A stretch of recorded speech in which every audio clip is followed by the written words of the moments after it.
Hello friends, good morning. नए लोग channel को सब्सक्राइब कर लेना। दोस्तों, इस वीडियो में कल द हिंदू में एक बहुत इंपॉर्टेंट न्यूज़ आई थी। हेल्थ सेक्टर के अराउंड है, उसको देख लेते हैं अपन। और इसके पहले भी कुछ दिनों पहले द हिंदू में वो रिपोर्ट के बारे में मेंशन किया गया था।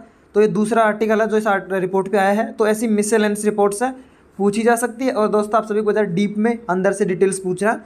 तो ये पहले बात तो ये जो पिक्चर हमारे जो अर्बन पुअर है उनका बेसिकली जो क्या कहते हैं ना, उनकी स्ट्रगल्स ऑफ लाइफ दिखा रहा है। देख लो क्वालिटी क्वालिटी किस तरीके से बेचारे ज़िंदगी गुजारते हैं। तो बहुत ज़्यादा मतलब यहाँ पे काम करने की ज़रूरत है सब लोग को मिलके, एनजीओ, गवर्नमेंट वगैरह वगैरह एटसेट्रा सबको। अब बात करते हैं ऊपर। इन्होंने बोला कि लाइफ लाइफ एक्सपेक्टेंसी है ना लोअर रहेगा अर्बन पुअर के लिए, स्टडी बोलती है। ये तो ऑब्वियसली रहेगी यार। उनकी जो देखो क्वालिटी जो है, उनकी क्वालिटी ऑफ लिविंग है, उनकी जो एनवायरनमेंट है, कितना पॉल्यूटेड एनवायरनमेंट में रहते हैं, प्लस स्ट्रेस भी रहता है, प्लस उनको खाने पीने की भी चीज़ें, हर तरीके से मतलब उनकी ज़िंदगी में स्ट्रेस रहता है। तो ऑब्वियसली स्ट्रेस है, आपको प्रॉपर न्यूट्रिशन नहीं मिलेगा, फूड नहीं मिलेगा, रहने का नहीं मिलेगा, शेल्टर नहीं मिलेगा, तो डेफिनेटली आपकी लाइफ एक्सपेक्टेंसी कम होने वाली है। सो कोई नई बात नहीं है। अब देखते हैं इसके अंदर फैक्चुअल डेटा क्या है। देखो, अगर अर्बन पुअर की बात करें तो देखो, पुअरेस्ट के अंदर जो है ना 9.1 साल मैन में है कम। ठीक है, 9.1 साल पूछा जा सकता है ऐसा। अगर एग्जामिनर का मन क्या डिटेल में अंदर से घुस के पूछना है तो ये सब पूछ सकता है। और वुमेन्स के अंदर 6.2 रेस्पेक्टिवली। ठीक है, जो रिच के कंपैरिजन में ये एक रिपोर्ट निकाला था अजीमजी प्रेमजी यूनिवर्सिटी 17 एनजीओ के साथ मिलके। और इस रिपोर्ट का नाम इंपॉर्टेंट है, health care equity in urban India. यानी कि अर्बन इंडिया के अंदर हम क्या करें, हेल्थ केयर इक्विटी है। गरीब को बेचारे को बहुत महंगा मतलब बेसिकली हेल्थ केयर है, उसका जो भी कमाई होती है वो हेल्थ केयर में दे देता है, फिर क्या खाएगा क्या रहेगा। ठीक है, हेल्थ वल्नरेबिलिटीज क्या है हमारे उसमें इनइक्वलिटी सिटीज़ में अंदर वो है। और जो हेल्थ केयर वो क्या अवेलेबल है, क्या सब लोग को एक्सेसिबल है, क्या cost of the health care, सारा खर्चा तो हेल्थ केयर में हो जा रहा है, क्या काफ़ी पता है। तो बेसिकली अगर आगे फ्यूचर में क्या करें कि ये सब चीज़ें हैं, कम वल्नरेबिलिटीज़ कम हो, एक बेसिकली बढ़िया बढ़िया से हेल्थ केयर सर्विसेज दे सके। ये एनालिसिस दिया गया है यहाँ पे। Health care count, primary health care centre, जो हेल्थ केयर इंफ्रास्ट्रक्चर उसके बारे में दिया गया है। उसके अलावा आगे बात करते हैं तो यहाँ पे दिया गया है अभी फिलहाल है ना 1/3 पीपल पॉपुलेशन अर्बन एरियाज में रहती है। और ऐसा माना जा रहा है अभी, और 30% के आसपास जो अर्बन एरियाज में रहते हैं वो पुअर है, अर्बन पुअर बोलते हैं जिसको। उसके अलावा इसमें कोई काम का नहीं है। वापस से पुराना वाला आर्टिकल देख लेते हैं। ये आर्टिकल है कुछ दिनों पहले द हिंदू में आया था। ठीक है ना, रिपोर्ट का नाम मैंने आपको बता दिया, health care equity in urban India. निकाला किसने है, Azim Premji University in collaboration with 17 regional NGOs. पूछा जा सकता है नंबर, उल्टे पुल्टे सवाल पूछता है ना, कितने एनजीओज ने मिलकर काम किया, तो एग्जामिनर का कोई भरोसा नहीं है। ठीक है, अपन ने देख लिया क्या। अब इसकी जो की फाइंडिंग्स है ना 4-5 वो देख लेते हैं हम लोग।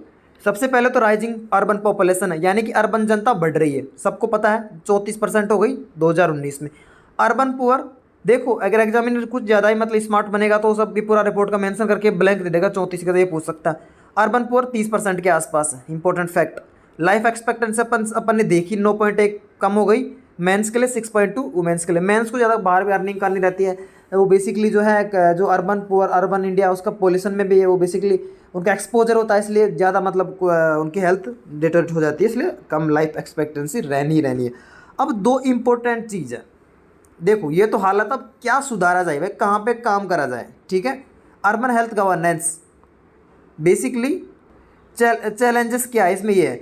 तो सबसे पहले तो अर्बन हेल्थ गवर्नेंस में बड़ा ही प्रॉब्लम्स है। देखो इसके अंदर जो डिजीज़ बर्डन, एक सबको पता है गरीब आदमी शहरों में ज़्यादा मतलब जो पॉल्यूशन ये सब चीज़ें, तो जो डिजीज़ बर्डन काफ़ी रहता है पुअर के ऊपर, क्योंकि वो तो ज़्यादा एक्सपोजर रहता है ना, जो ख़राब एनवायरनमेंट, ख़राब हवा जो भी है उसके। तो यहाँ पे हेल्थ केयर प्रोवाइडर्स मल्टीपल हैं, गवर्नमेंट वाले भी हैं, प्राइवेट वाले भी हैं। ठीक है, कुछ गवर्नमेंट के बाहर भी हैं। अब कोई कोऑर्डिनेशन नहीं है, तो बेसिकली सब चैलेंजेस पोज करते हैं गवर्नेंस को, हेल्थ गवर्नेंस। उसको फाइनेंशियल बर्डन, अब काफ़ी ज़्यादा फाइनेंशियल बर्डन है गरीब जनता के ऊपर। और जो यूएलबी है ना, अर्बन लोकल बॉडीज़, कुछ एक आध शहर को छोड़ के बाकी शहरों में इतना कुछ ध्यान नहीं देती है, मतलब हेल्थ केयर इंफ्रास्ट्रक्चर के लिए बेसिकली। तो कहीं ना कहीं गरीब तबका प्राइवेट हॉस्पिटल के दरवाजे खटखटा के अपना बेसिकली फाइनेंशियल बर्डन ले लेता है। अब कुछ इसने अच्छी बातें बोली, भाई क्या करना, हालत सुधारनी है तो क्या करें, हालत तो ख़राब है लेकिन सुधारनी तो क्या करें। 4 रिकमेंडेशन है। पहला है भाई जो कम्युनिटी पार्टिसिपेशन है ना उसको बेसिकली उसको इम्प्रूव करो, गवर्नेंस को भी स्ट्रेंथन करो। ठीक है, दूसरा है कॉम्प्रहेंसिव डायनेमिक डेटाबेस बनाओ, हेल्थ और न्यूट्रिशन स्टेटस का पता रहे, कौन से लोग का क्या है ट्रैक, आप उसको डाटा एनालिटिक्स लगा के जहाँ पे इंटरवेंशन है वहाँ वो कर सके। साथ में कॉमर्बिटीज, सब वल्नरेबल पॉपुलेशन, यानी कि एक बेसिकली हम ये कह सकते हैं एक geo tagging of the health vulnerabilities. ठीक है, तो इंपॉर्टेंट एस्पेक्ट है। साथ में जो हेल्थ केयर इंफ्रास्ट्रक्चर प्रोविजन है, नेशनल अर्बन हेल्थ मिशन है, उसके थ्रू हम basically primary health care services को कुछ बढ़ाओ और एक कोई पॉलिसी मेजर आप पुट करो इस एक स्कीम के एम्बिट के अंदर, ताकि गरीब जनता के ऊपर इतना बड़ा भार नहीं है। सो वो जितना कमाते हैं वो तो सारा ही दवा बीमारियों में दवाइयों वालों को दे देते हैं। उसके अलावा better mechanism for coordinated public health care services. ठीक है, पब्लिक हेल्थ केयर सर्विसेज सब मिलजुल के काम करो, है ना। उसके अलावा प्राइवेट जो लोग उनको अच्छे से रेगुलेट करो, अच्छे से गवर्न करो, अपनी मनमर्जी ना करे वो लोग। तो ये सब इसलिए भी इंपॉर्टेंट हो जाता है कि अर्बन जनता बढ़ेगी आने वाले टाइम में भी। वीडियो एंड करता हूँ, ठीक है, ये रिपोर्ट देख लेना।